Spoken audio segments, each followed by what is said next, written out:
So the simple, quick and dirty on Textainer Group Holdings is they own and lease and sell shipping containers. It sounds like a extremely boring business.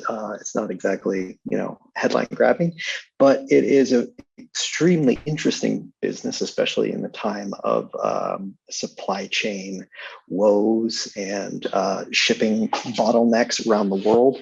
And it's a company I followed for a while. It's a company I did own for some time, and very much like anything infrastructure, hard asset, commodity, we went through this very, very long, deep cycle through the 2010s. Like it started off with, the Chinese commodity boom and the infrastructure boom that happened early on. And then as the decade moved on, that busted, and, commodity prices, not just oil, we're talking about metals and a lot of things in shipping containers, and the movement of goods got wrapped up in it, is we saw a massive decline.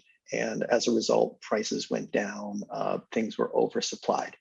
And right around 2016, there was a big Chinese shipping company bankruptcy. It left stranded containers worldwide, and it almost brought Textainer to bankruptcy. But that moment was like a catalyst for the entire industry, which has resulted in major consolidation. A lot of inventory of containers have basically gone the wayside, and we're kind of back on this up and up where pricing is considerably better.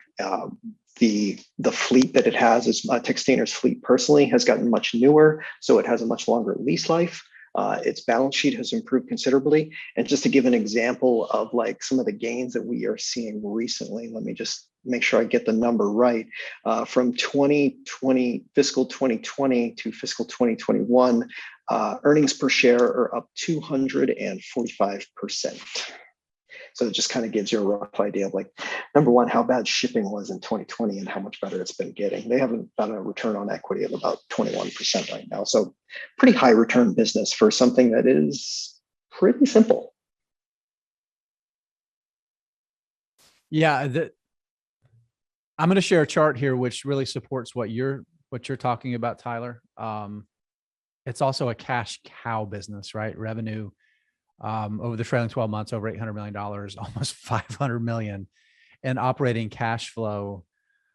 The simple reason I rated it as low as I did is, as much as there's been a lot of consolidation and the industry probably is a lot healthier right now, it's still very cyclical. And I'm just so gun shy. I'm so gun shy about when we're going to see a peak in the cycle, because then you end up with 5% surplus containers and prices fall 10%, right? It's just, it undercuts so much of the profitability. I think this is one of the strong companies now. Their balance sheet's so much better than it was, but I always struggle with projecting these kind of industries. And that's why I rated it as low as I did.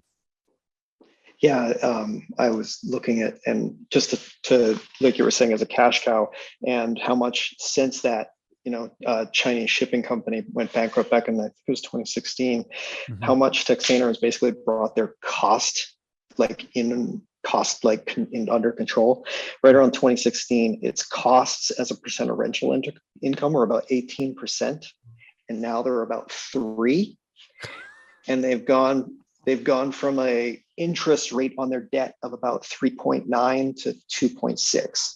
So it gives you two really good healthy markers of how much costs they have wringed out of the business, and how much, good credit quality can really save you money over the long term.